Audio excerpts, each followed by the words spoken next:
사랑과 은혜가 풍성하신 하나님, 죄인일 수밖에 없는 우리를 먼저 사랑하시고 주일을 맞아 지금 이 시간 하나님을 예배하기 위해 모이게 해주신 것을 감사합니다. 하나님, 우리는 지난 일주일 동안 하나님을 온전히 우리의 주인으로 모시지 못한 채 교만하게 살았습니다. 우리의 모든 죄를 고백하고 회개하오니 예수님의 보혈로 깨끗게 하여 주시옵소서. 그리고 세상에서 부딪힌 여러 가지 복잡한 일들을 내려놓고 신령과 진정으로만 예배드리도록 역사하여 주시옵소서. 지금 이 세상은 아프니까 청춘이다라는 말로 청년들을 위로하곤 합니다.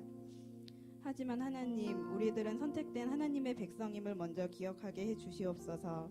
세상에 지쳐 낭망하는 것이 아니라 하나님이 주시는 힘을 의지하여 이 세상 곳곳에 받은 은혜를 흘려보내는 주의 청년들이 되도록 축복하여 주시옵소서.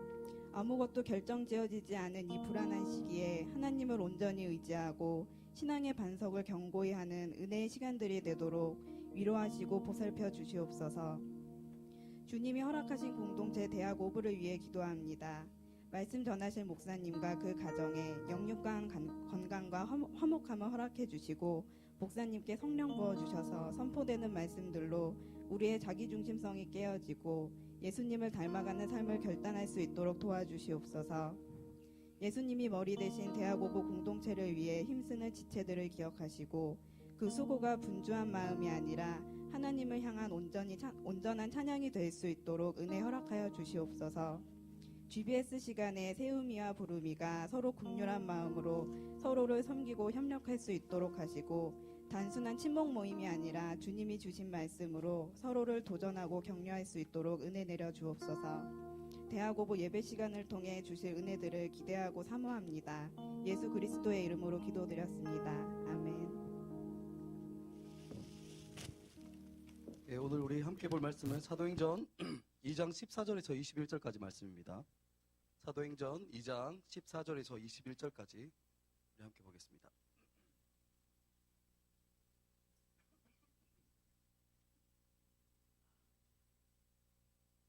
사도행전 2장 14절에서 21절까지 교도 갑시다. 제가 읽고 죄송합니다. 제가 목감기 걸려서 그런지 말이 잘 안 나오네요. 사도행전 2장 14절에서 21절까지 제가 먼저 읽고 여러분들 읽고 이렇게 교독하도록 하겠습니다. 제가 먼저 읽겠습니다. 베드로가 11사도와 함께 서서 소리를 높여 이르되 유대인들과 예루살렘에 사는 모든 사람들아 이 일을 너희로 알게 할 것이니 내 말에 귀를 기울이라.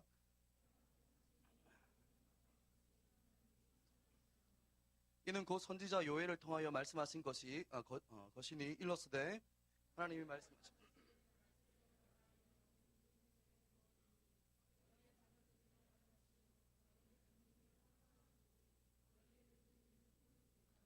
그때 내가 내 영을 내 남종과 여종들에게 부어주리니 그들이 예언할 것이요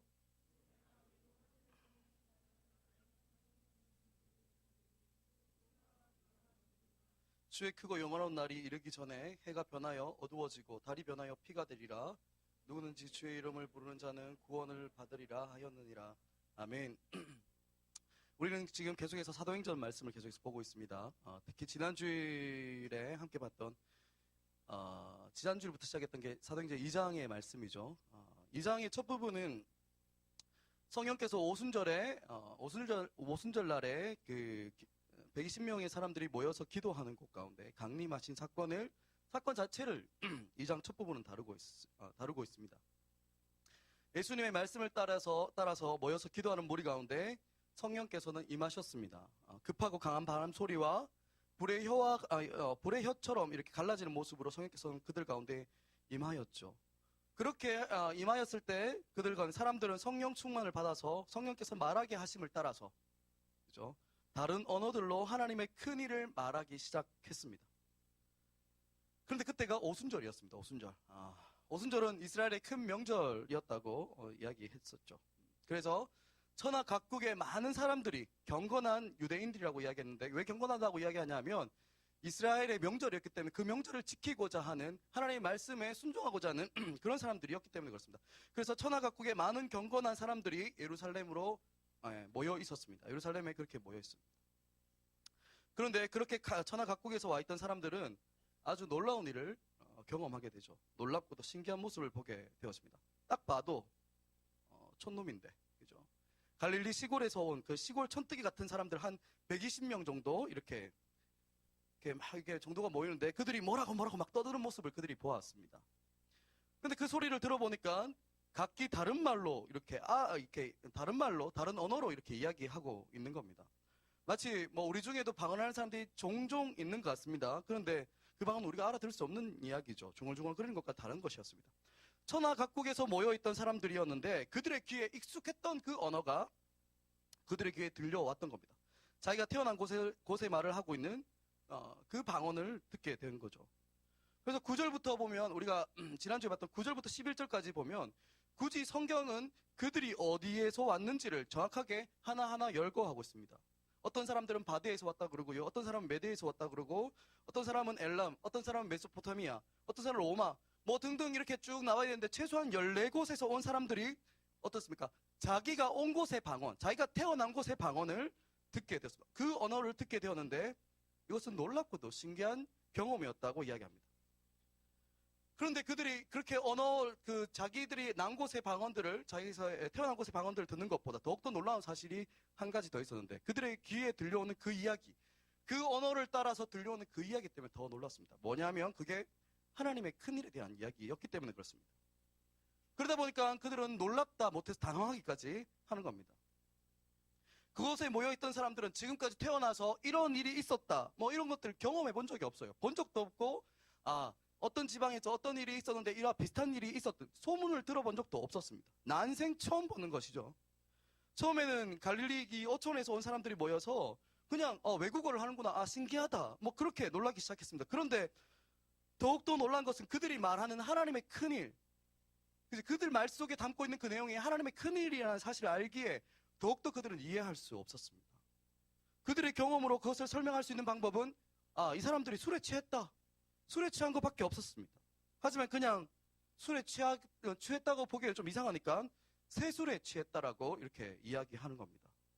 눈에 보이는 모습은 취해 있는 모습인데 술에 취한 것은 아니니까 새로운 술이구나, 새롭게 만들어진 뭐 술과 같은 것이구나, 뭐 그렇게 그런 건데 이렇게 술이라고 하니까 좀 뭐하니까 새술이라고 이렇게 이야기하는 겁니다. 왜냐하면 그들은 이전에 그러한 경험들을 해본 적이 없기 때문에 그렇습니다. 이전에 보지 못한 일들이 새롭게 그들 앞에 펼쳐지기 때문에 자기의 경험으로 설명할 수 있는 것은 술밖에 없었던 겁니다. 제가 고등학교 다닐 때였습니다. 저희 반에 이지훈이라는 친구가 한 명 있었습니다. 그 친구는 이지훈이라는 그런 좋은 이름을 두고도 절대 그 이름이 불려지지 않았습니다. 우리 반에서는 그 지훈이라는 이름을 부르는 사람이 아무도 없었습니다. 그 친구가 지나가면 모두가 하나같이 뭐라고 이야기하냐면 미스테리라고 불렀습니다. 미스테리. 왜 미스테리였는가? 진짜 미스테리였거든요. 생각해보면 사람들 볼 때 첫인상을 보면 안 된다, 뭐 이렇게 첫인상이 중요한 게 아니다라고 얘기하지만 첫인상과 다른 사람이 그렇게 딱히 많이 없어요. 그죠? 우리 반 친구들이 그 지훈이라는 친구를 처음 봤을 때 그의 첫인상은 우리 지훈이가 비슷했던 것 같습니다. 키도 작고 왜소하지는 않습니다. 우리 이 지훈 간사는 이렇게 튼튼하죠. 예. 근데 제 친구는 왜소했습니다. 게다가 얼굴까지 까무잡잡했고요. 제가 볼 때 최고로 튀는 것은 저는 학교 다닐 때 교복을 안 입었어요. 고등학교 때. 그냥 일반 사복을 입고 다녔는데 그 친구가 입고 다니는 옷이 진짜 짱이었습니다. 뭐냐면 고등학생 때니까 10대였잖아요. 근데 분명히 10대인데도 꼭 입고 오는 외투를 보면 김정일 잠바 아시죠? 이렇게. 딱 김정일 잠바였습니다. 그거는. 하여튼 뭐 딱 보면 그런 애였습니다. 그러니 그 학년 초에 학교 3학년 때였는데 학년 초에 그 반을 이렇게 모였으니까 존재감이 거의 제로에 가까웠습니다. 거의 존재감이 없었거든요. 그런데 그의 존재감이 확 드러났던 때가 있었습니다. 뭐냐면 제가 수능 볼 때는 매월마다 모의고사를 봤는데 첫 번째 모의고사, 3월달에 치는 첫 번째 모의고사를 보니까 이게 장난이 아닌 겁니다. 수능 3월 모의고사에서 그 친구가 거뒀던 성적은 전국 1등을 한 겁니다. 말이 안 되는 거지. 그때까지 우리의 경험으로 도저히 이해할 수 없던 일이 발생했던 겁니다.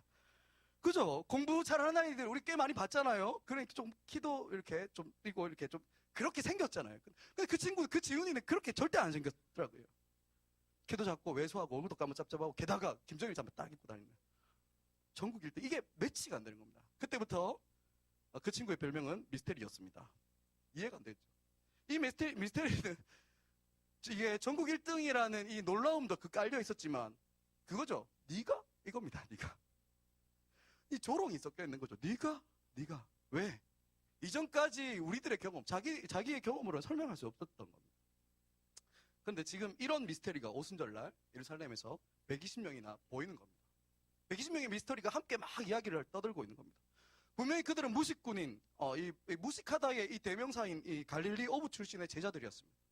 그들이 다른 말을 한다는 것, 다른 나라 말을 한다는 것도 그들은 도저히 이해할 수 없었답니다. 그런데 그들이 이야기하고 있는 그 말에 담고 있는 그 내용이 사소한 일상을 담는 이야기가 아니었죠. 하나님의 큰일이었습니다. 하나님께서 행하시는 그 크고 놀라운 일들을 그들은 이렇게 말하고 있으니까 이게 이해가 안 되는 겁니다. 미스테리죠, 미스테리. 그러니까 그곳에 있는 사람들은 세술에 취했다라고 밖에 설명할 수가 없는 겁니다. 바로 그때 베드로는 이 11사도들과 함께 지금 일어나서 지금 이 오순절날에 일어나고 있는 이 120명의 이 미스테리를 설명하고 있는 겁니다. 지금까지 그 누구도 경험해보지 못했던 일, 미스테리죠. 갈릴리 어촌의 그 무식한 어부들에게 일어난 그 변화를 설명하고 있는 겁니다. 설명을 받은 사람들의 변화를 본, 그 성령을 받은 그 사람들의 그 변화를 본 사람들, 그죠? 그 많은 사람들을 향해서 베드로는 설명하고 있는 거죠. 복음을 전하고 있는 겁니다. 사랑하는 여러분, 우리가 여기서 한 가지 좀 생각해 봐야 될 게 있습니다. 그것은 그리스도인들의 변화, 성령을 받은 사람들의 그 변화는 아직까지 복음을 알지 못하는 사람들을 향해 좋은 그 복음의 기회가 된다는 것입니다. 이게 그리스도인들의 영향력입니다. 그리스도인들의 모습, 즉 바로 우리에게 일어난 변화는 믿지 않는 자들에게는 강력한 영향을 끼치는 겁니다. 이 영향력, 물론 이 영향력, 삶으로 보여주는, 변화로 보여주는 영향력은 믿지 않는 자들을 변화시키고 그들을 감화시킬 만한 그 안에 능력이 있는 것은 절대 아닙니다. 그렇죠? 우리의 삶의 변화 자체가 능력이 있는 것은 아니에요. 하지만 그들에게 복음이 심겨질 수 있는, 그 복음의 실체인, 그 능력의 실체인 복음이 심겨질 수 있는 복음의 기회를 열어주는 것입니다. 그래서 그리스도인의 모습은 복음의 기회가 될 수 있는 겁니다. 물론 그 삶 자체가 그 삶이 복음을 대신해서 나는 복음을 전하고 있어라고 막 살아가는 그런 것 대체될 수 있는 게 아닙니다. 반드시 우리가 살아가는 삶 이후에는 신실한 복음의 선포가 그 뒤를 이어져야 됩니다.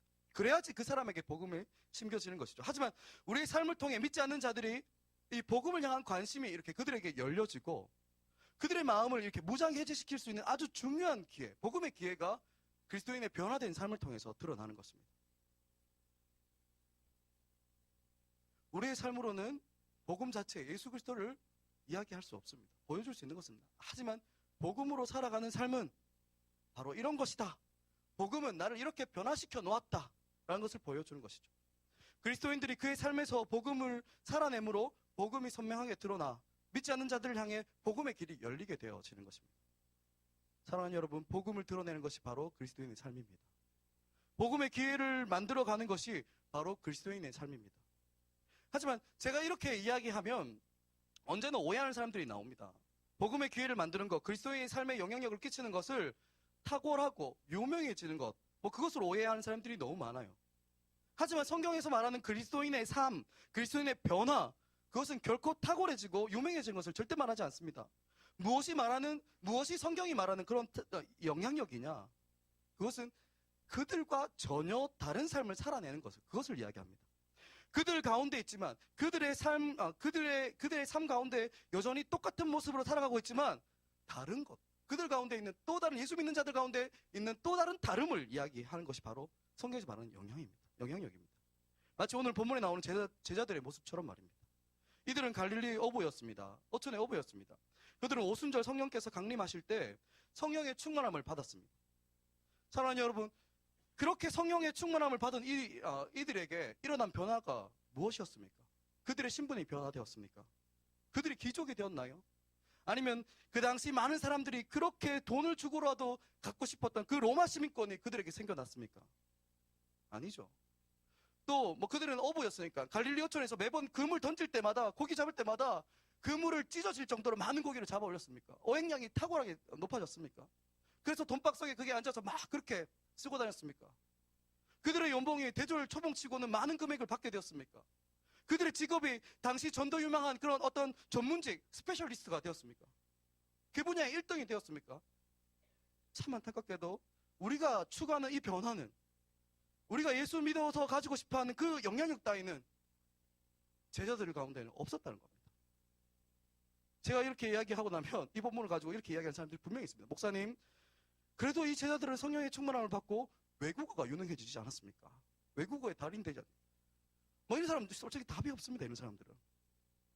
자세히 보십시오. 성경에는 이 본문 이후에 또다시 다른 언어로 말을 했다, 다른 언어로 그곳에 가서 유창하게 전도하였다, 그런 이야기 전혀 등장하지 않습니다.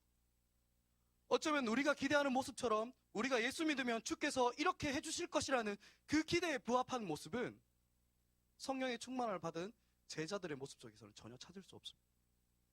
그들에게 달라진 것이 없습니다. 성령의 충만함을 받은 이후에 그들의 신분은 여전히 어부였죠. 바뀌지 않았습니다. 그들은 그렇다고 해서 베스트 오브 베스트, 어부 중에 어부, 뭐 그것도 아니었습니다. 그죠? 막 던지면 막 그물 다 찢어지고 한 번이었습니다. 두 번이었나? 그들의 수입이 막 기하급수적으로 막 늘어나지도 않았어요. 그들의 지위가 그죠? 로마 시민권자로 이렇게 바뀌거나 하지도 않았습니다. 현대 그리스도인들이 기대하는 변화, 그리스도를 만나게 되었을 때 기대하는 현대 그리스도인들의 변화는 정작 그들 가운데 전혀 일어나지 않습니다. 단지 그들이 변화된 것이 있는데 무엇이었습니까? 그들의 입이 변화되었습니다. 그것은 외국어를 말하는 게 아닙니다. 그들의 입은 무엇입니까? 하나님의 큰 일을 말하기 시작했다는 겁니다. 왜? 지난주에도 말씀드렸죠. 그 마음에 있는 것이 입으로 나온다는 겁니다. 그 마음에 성령이 계시니, 하나님이 계시니, 하나님의 큰 일이 그의 입속 가운데 입으로 나오기 시작하는 겁니다. 이게 놀라운 변화이죠. 이게 놀라운, 성경에서 이야기하는 놀라운 변화예요.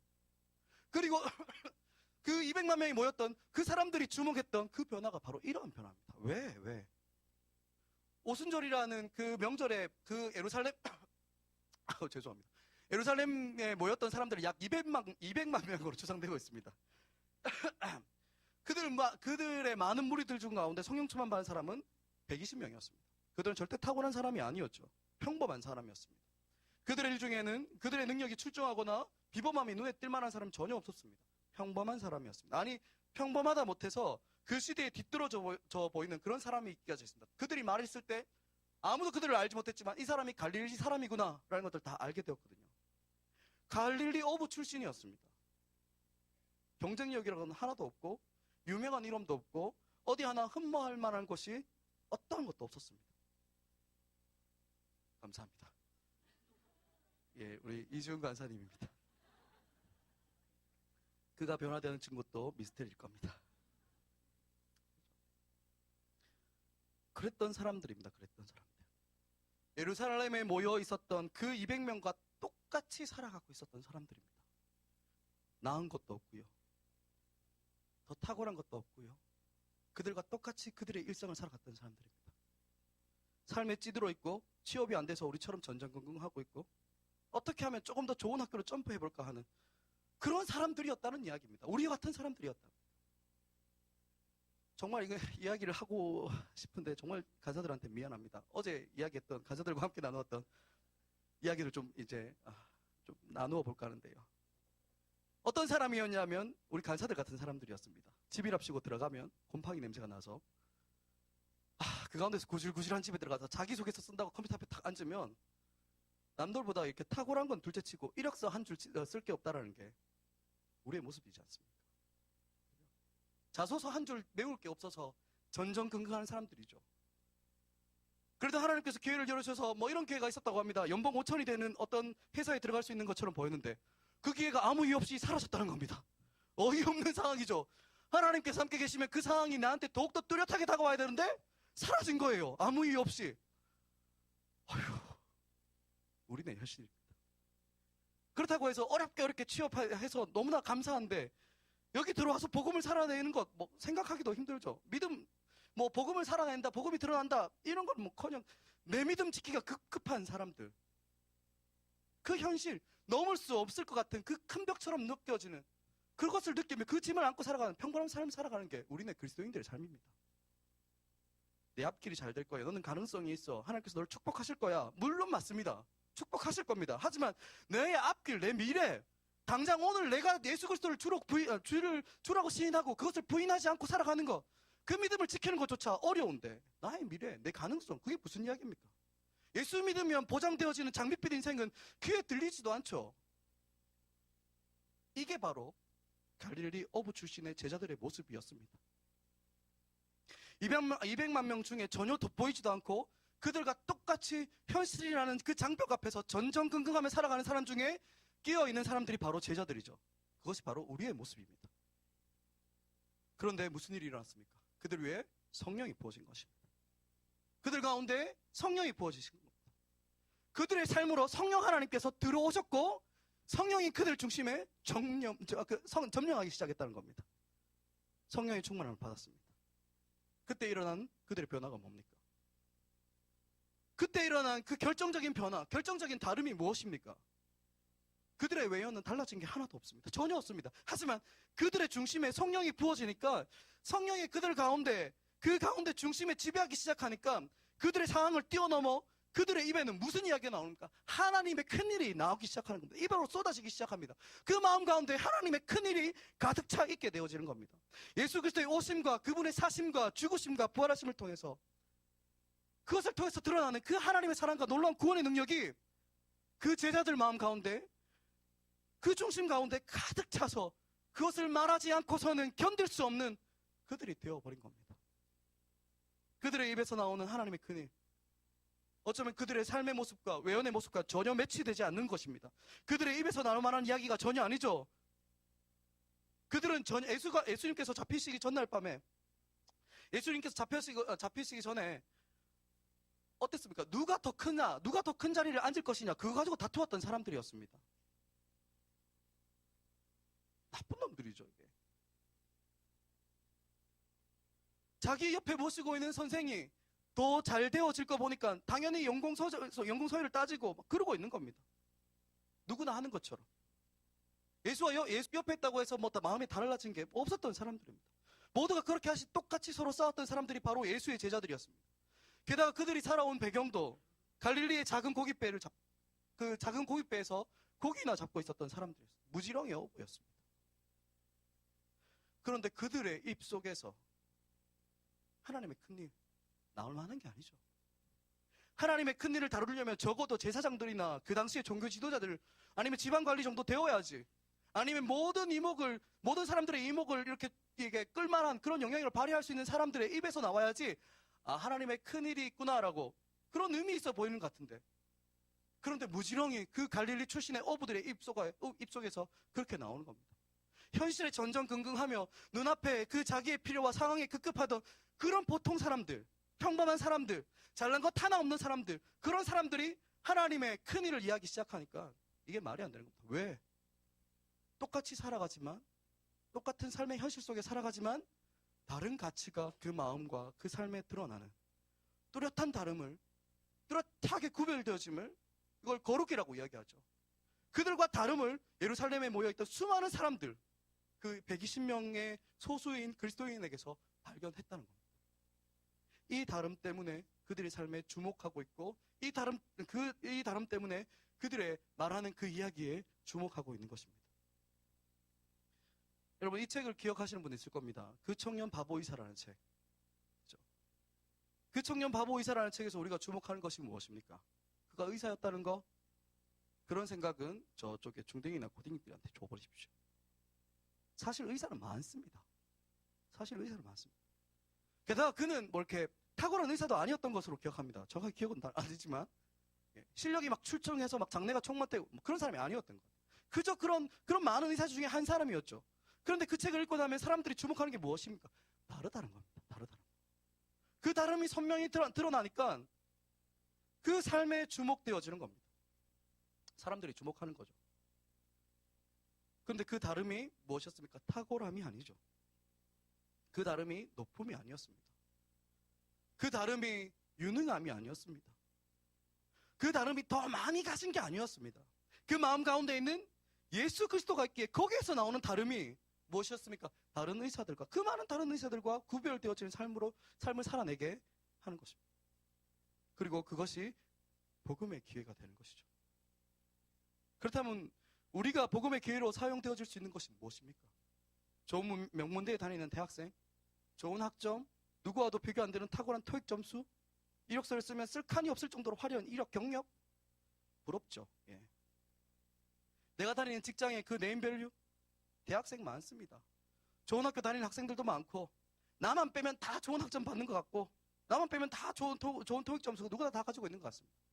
화려한 이력들, 경력들, 누구나 이것을 추구하고 이것이 중심되어 살아가는데, 그렇게 살아가는 사람들 속에 나도 포함되어 있지만 그들과 선명하게 구별되어지는 그 한 가지, 다른 가치, 다른 선택의 기준, 그것이 바로 우리가 가지고 있는 복음이요, 우리 안에 지금도 역사하시는 성령 하나님 사실을 우리가 잊지 말아야 할 것입니다. 사람들과 경쟁의 대상이 되어서 자신의 탁월함을 보여줄 때 많은 사람들은 우아라고 이렇게 반응할 수 있습니다. 하지만 결코 그들의 마음을 열 수 없습니다. 다른 삶, 다른 가치를 보여주는 것이 필요합니다. 그것이 바로 그리스도인의 부르심이라는 겁니다. 과연 이 시대의 그리스도인들이 그렇게 선명한 다름을 보이며 살아가고 있습니까? 여러분들은 어떻습니까? 그리스도인의 예수 그리스도를 믿는 그 대학생들이, 직장인들이 주일날 교회 나가는 것을 제외하고 도대체 이 시대는 무엇이 다르다는 겁니까? 복음이 들어갈 수 있는 교회는 우리 삶을 통한 영향력이다. 다른 사람들과 똑같이 살아가지만 복음 때문에 살아가는 그것이 우리는 분명히 이 그리스도인들이 세상을 섬기는 방식인 거 아는데 이 시대의 교회가 왜 이렇게 많이 비판을 받습니까? 비난을 받습니까? 교회를 다니는데 그들 가운데 예수 그리스도가 있다고 이야기하는데 오히려 그 예수를 이용해서 다른 사람들과 똑같은 것을 추구하고 있고 똑같은 것을 선택하고 살기 때문에 욕을 먹는 겁니다. 도대체 우리가 믿는 그 예수가, 우리 안에 있는 그 성령이 우리와 세상과 다른 어떤 다름을 만들어내고 있는지 우리는 반드시 점검하고 또 점검해야 하는 것입니다. 그렇다면 제자들이 원래 사람들과 구분되어지는 뚜렷한 다름이 그들 가운데 있었습니까? 아니요. 그들은 똑같았습니다. 예전에 그들은 뚜렷한 다름을 살아내지 못했습니다. 예전에는 예수님과 함께 있었던 그 3년도 그들 가운데 뚜렷한 다름이 잘 드러나지 않아요. 예수님께서 특별하게 능력을 주시면 무리를 걷기도 했습니다. 특별한 은사가 드러나기도 했습니다. 하지만 그죠? 모두 그 당면한 문제 앞에서 어려워하고 힘들어하고 실패하고 낭망했던 사람들입니다. 그런데 그들이 갑자기 달라진 겁니다. 갑자기 달라진 겁니다. 그 이유가 무엇입니까? 오늘 본문을 보면 사도 베드로는 이 달라짐을 선명하게 설명하고 있습니다. 특히 요엘서의 말씀을 가지고 인용해서 이야기를 하고 있는데 17절 18절에 나옵니다. 우리 다 같이 다시 한번 읽었으면 좋겠습니다. 17절 18절 같이 읽습니다. 시작. 하나님이 말씀하시기를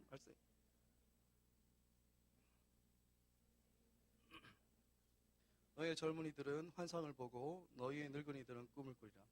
그때 내가 내 영을 내 남종과 여종들에게 부어주니 그들이 예언할 것이요. 아멘. 지금 사도 베드로가 그들의 다름, 그들의 변화를 무엇으로 설명하고 있습니까? 성령이 부어진 것으로 이야기하고 있습니다. 성령이 부어진 것. 요엘서를 보면 여기 오늘 본문과 조금 다르게 나와요. 말세라고 시작하지 않고 요엘서에서는 그때라고 시작합니다. 그런데 베드로는 그것을 바꿉니다. 그때라는 말을 말세라고 바꾸어 말합니다. 무슨 이야기일까요? 지금이 곧 말세라는 그때입니다.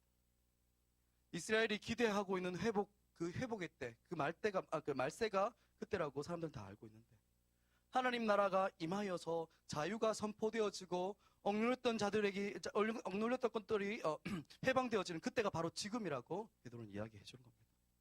수많은 선지자들에 의해서 선포되어졌던 그날, 끊어졌던 그 하나님과의 관계가 다시 이어지고 회복하게 되는 때, 그때가 바로 지금이라는 겁니다.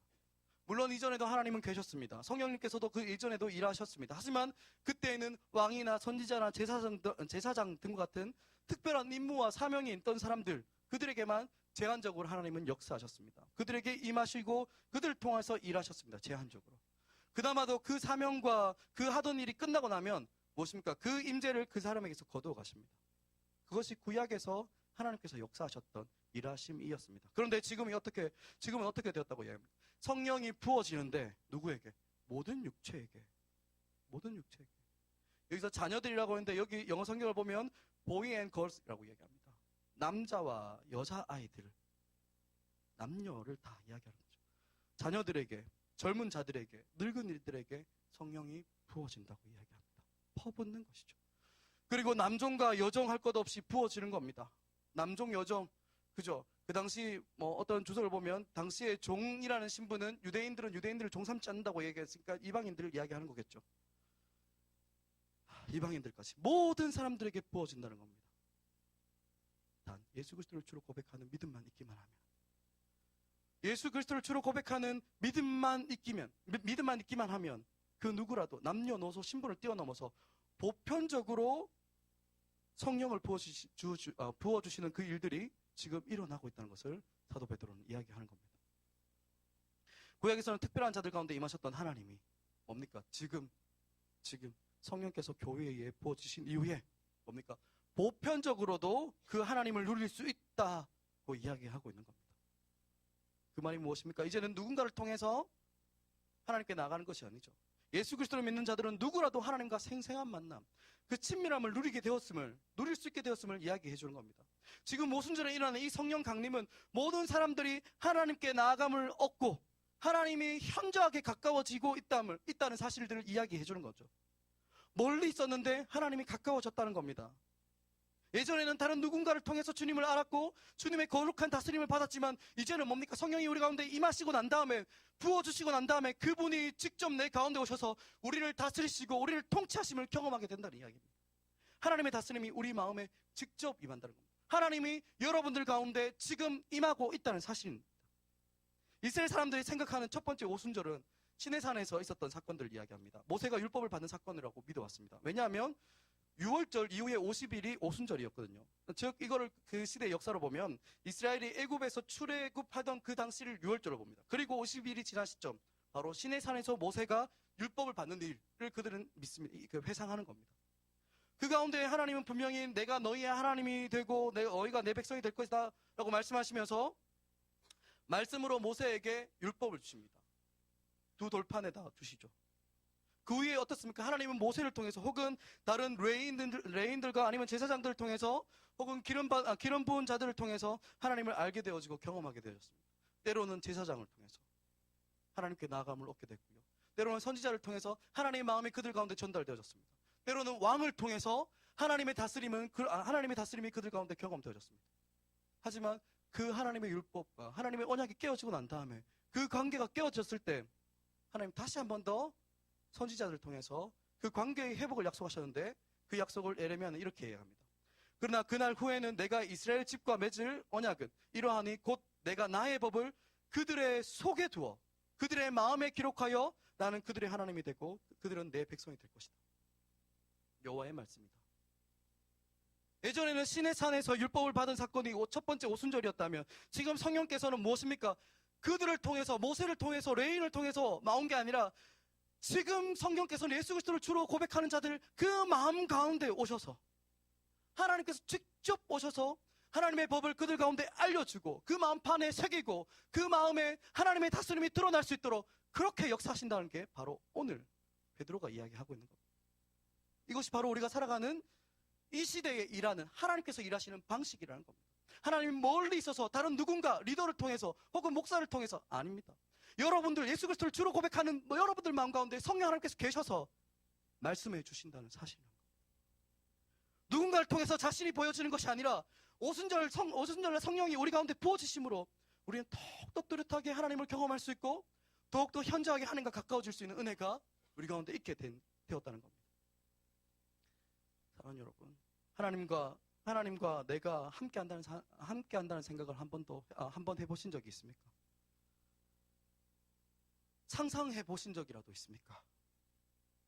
내 마음 가운데 하나님께 계신다는 그 이야기는 들어서 압니다. 그런 거 말고, 그런 이야기 말고 그 살아계신 하나님이 나와 교제하고 있음을 생생하게 경험해 본 적이 있습니까?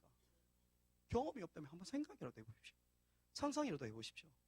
도대체 어떤 일이 일어날 것 같습니까?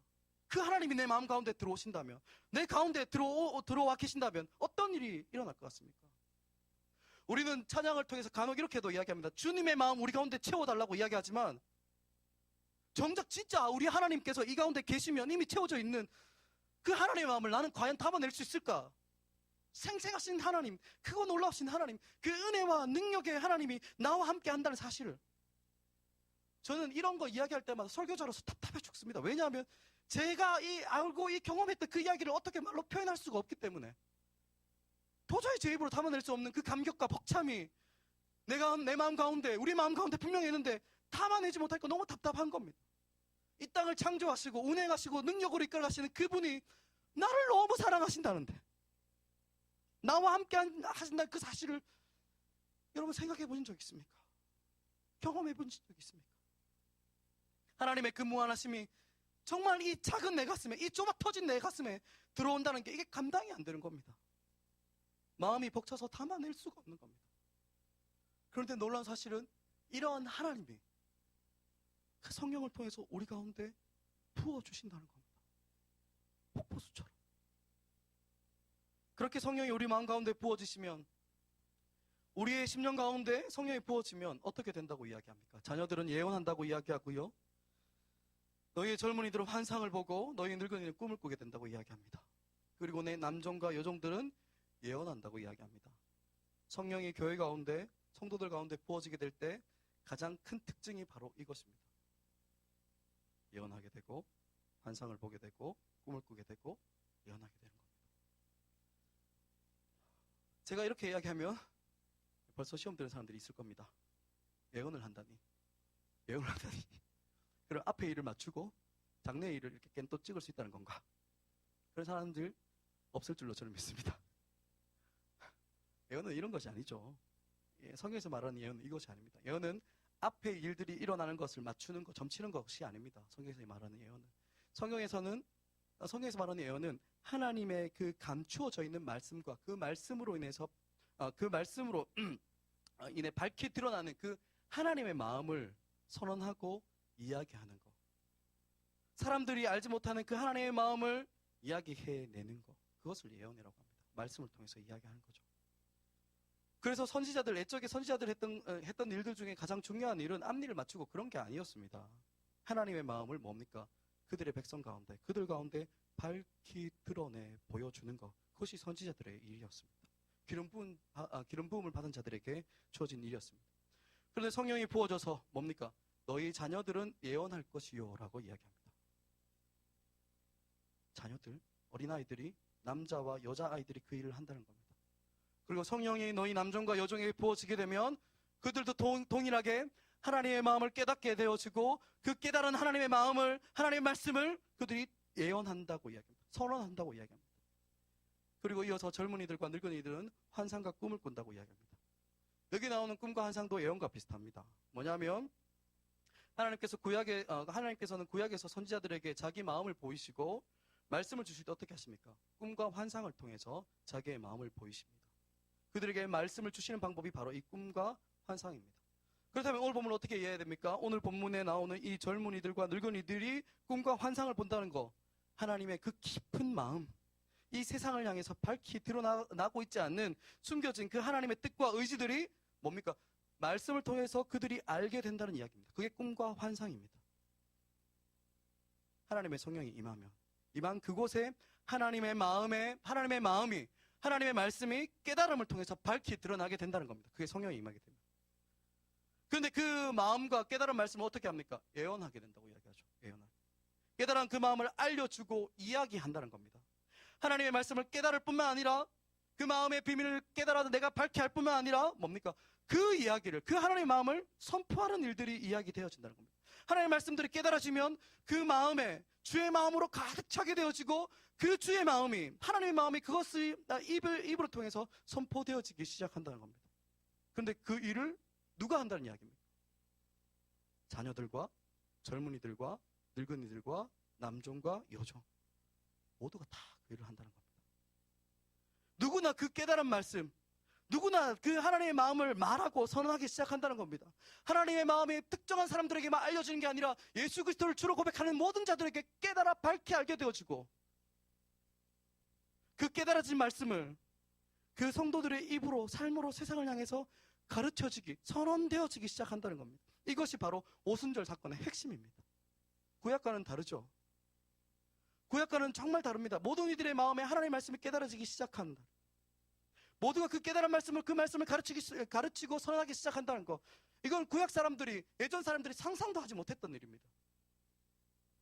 그런데 그것이 우리 가운데 일어난다는 겁니다. 삶의 자리에서 자기 안에 하나님의 계심으로 나오는 다름이 보여지고 그 기회를 틈타서 하나님의 마음이 곳곳에서, 내가 살아가는 곳곳에서 나의 다름이 선명하게 드러나는 그 곳곳에서 선언되어지는 일들이 일어나게 된다는 겁니다. 그런데 이것이 특별한 사람이 아니라 보편적인 사람들 가운데, 여러분들 통해서 예수 그리스도를 주로 고백하는 모든 사람들, 우리가 살아내야 되는 복음의 삶이라는 겁니다. AD 1세기부터 시작되어진 수많은 교회들은 이렇게 시작되었습니다.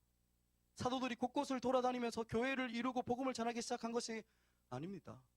평범한 우리와 같은 사람들이 흩어져서, 평범한 성도들이 성령을 받고 그들 삶에서 보여지는 뚜렷한 다름과 그들 마음 가운데 계시는 그 성령 하나님께서 깨닫게 하시는 그 하나님의 마음과 그 하나님의 큰 일을 전하는 것으로 교회는 든든하게 세워져 가게 되는 것입니다.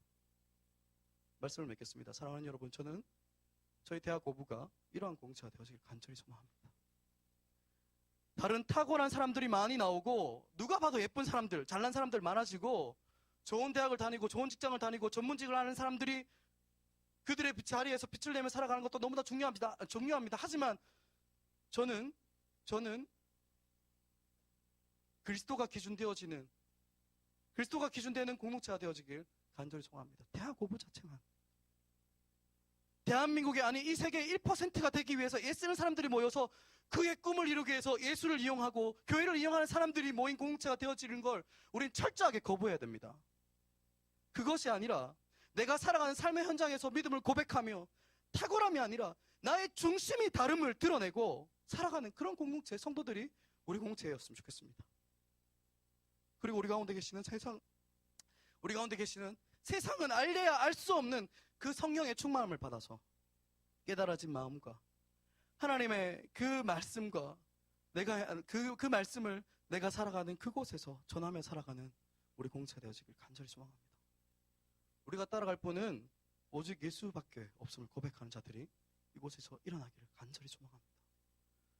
예수는 어떤 사람이었습니까? 건축자들이 좋은 집을 짓기 위해서 아무짝에도 쓸데가 없어서 그냥 버려진 돌과 같다고 이야기했습니다. 그게 바로 예수라고 성경은 이야기합니다. 그런데 그 버려진, 그 아무 볼품없는 그 버림받은 돌이 그 예수 그리스도께서 우리 교회의 공동체의 모퉁이 돌이라고 성경은 우리에게 말하고 있습니다. 이게 무슨 말입니까? 그분이 우리의 기준이라는 이야기입니다. 그분의 살아계심, 그분의 살아서 그가 살아가셨던 그 삶이 우리의 기준이라는 겁니다.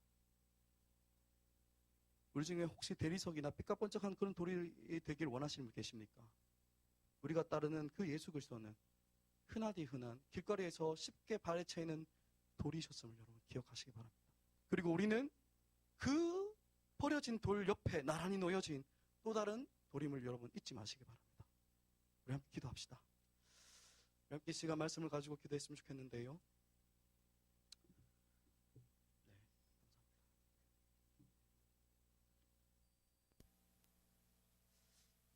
우리가 살아내야 되는 삶이 무엇인지, 우리 부르심이 무엇인지, 우리 삶에서 무엇이 달라져야 되는지 우리 함께 기도했으면 좋겠습니다.